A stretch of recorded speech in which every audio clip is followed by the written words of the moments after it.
Reviving the Vedic Culture of Yajna by Dr. Pranav Pandya, disciple of Pandit Sri Ram Sharma Acharyaji.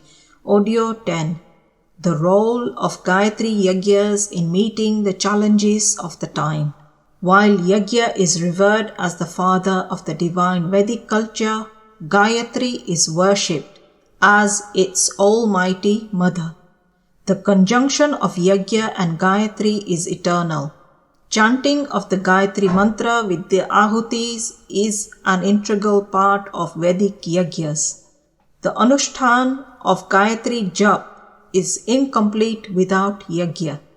The number of ahutis recommended in the scriptures for such purnahuti yajnas was at least 1/10 of the number of japs. This could be relaxed to 1/100th fraction of japs or at least one rosary count in today's context. The perennial conjunction of Gayatri and Yajna represents the absolute. The presence of both is fundamental for glorious accomplishment of life. One is the genesis and ultimate expansion of Gyan, pure knowledge, and the other encompasses the Vigyan, perfect science.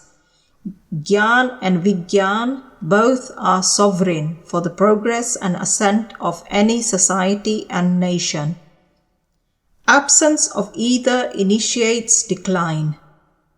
Gyan implies true knowledge, deep philosophy, enlightened wisdom, sagacity, benevolence and justice. Vigyan includes talents, prosperity, adept resources, vigor, and potentials of rapid success. Balanced and harmonious growth of both ensures righteous development. India was edified by both in the times of yore.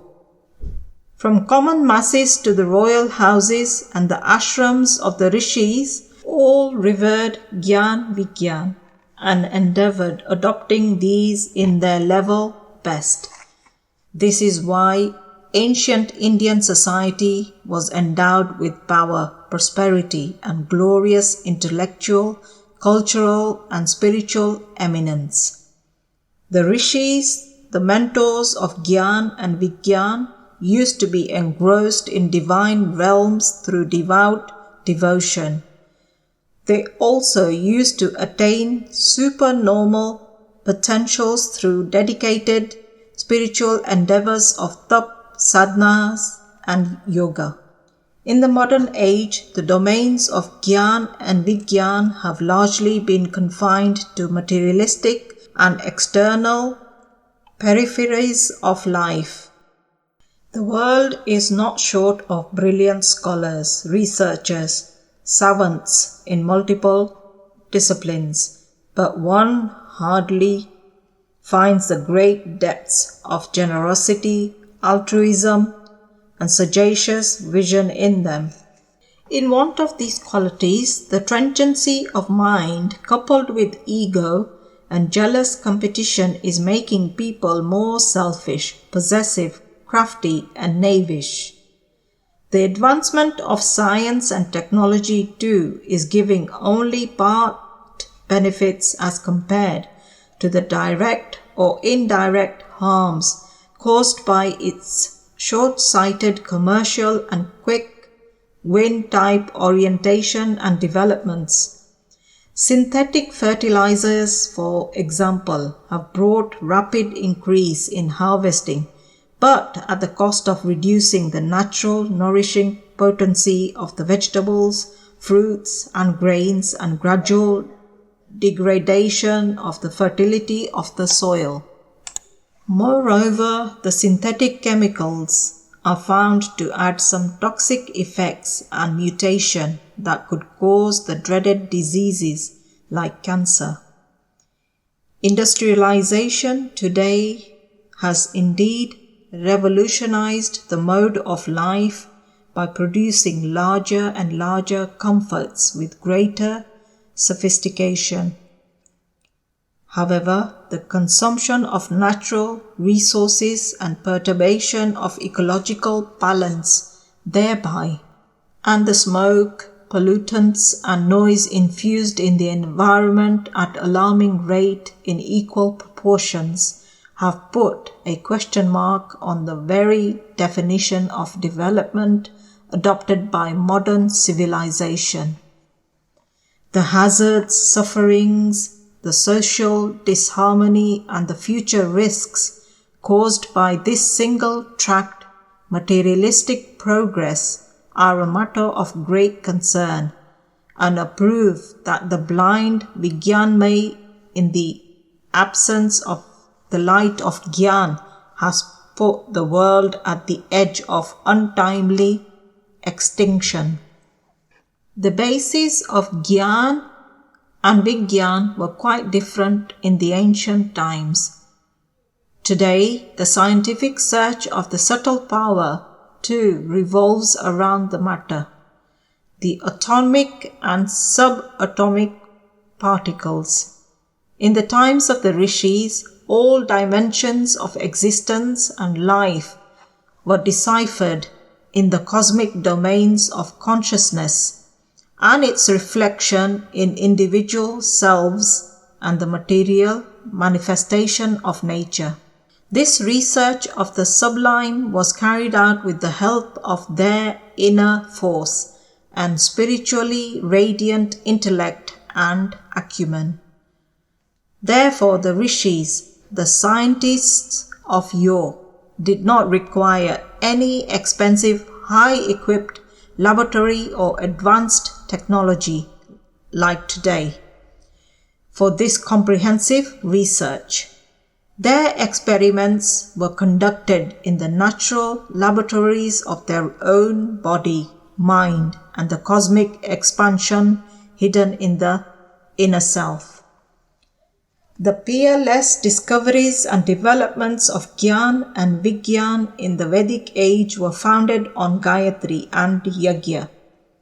The latter are therefore referred at the genesis of the divine Indian culture, also known as the Vedic or the Rishi culture. Gayatri represents embodiment of absolute knowledge and Yajna is the symbol of total science. The Gayatri mantra encompasses supreme knowledge of intellectual and spiritual evolution of mankind. The marvelous configuration of the 24 special syllabus, carriers of the currents of the Shabda in the Gayatri mantra, is endowed with the astonishing potential to arouse the Sadbuddhi, the inner light and virtuous potentials. The integrated science of Yajna too is unique towards overall development of energetic and enlightened personality and ideal development of the world.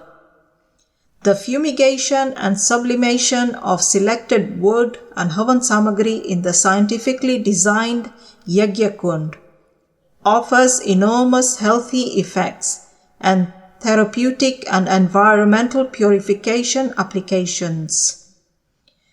Apart from this gross impact of significant support in ecological balance and vigorous life, it bestows truly rare psychological benefits.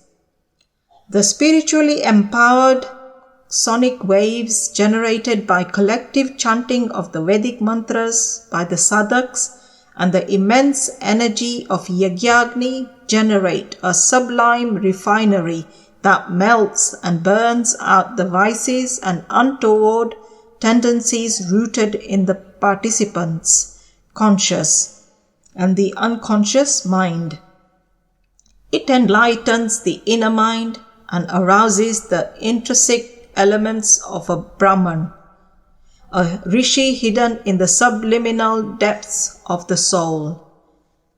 As described earlier, Yajna enshowers Parjanya that purifies air, water and soil and elevates the vital energy of the living beings, trees, and plants and all elements of nature. The blessings of the divine powers regulating the cycle of life and nature are intimately linked with the continuity of yajna on the earth. When one follows the teachings of yajna and thus regards his skills, powers, and resources as thy bequests, he dedicates them all for ideal altruist aims. On the contrary, when he claims egotist possession, he drains them in selfish, insidious acts. Trenchant intellect in frauds and scandals, and might and courage in terrorism, and wealthy means in addictions. The scientific process of yajna inscribes this teaching and educes the sentiments of altruist, generous life that is pivotal to happy growth and progress of social development and civilization. Thus, the Vigyan of yajna provides the effective methods and potentials to enable ideal development on all realms of life, ranging from the personal to social fronts, from the gross environment and ecosystem to the Sukshma Vatavaran. This is why yajna is regarded as the origin of the divine culture of Vedic India, and it is an integral part of all aspects of the Indian culture and all religious celebrations and spiritual sadhanas. The Gyan and Vigyan required to counter the adversities and problems of the present era and for the cultural evolution of human life are endowed in the Gayatri Mantra and Yajna. The supreme philosophy and science of Gayatri Yajnas can resurrect the divine glory of Vedic age if we prudently perform and adopt them in our heart, thoughts, deeds, and conduct.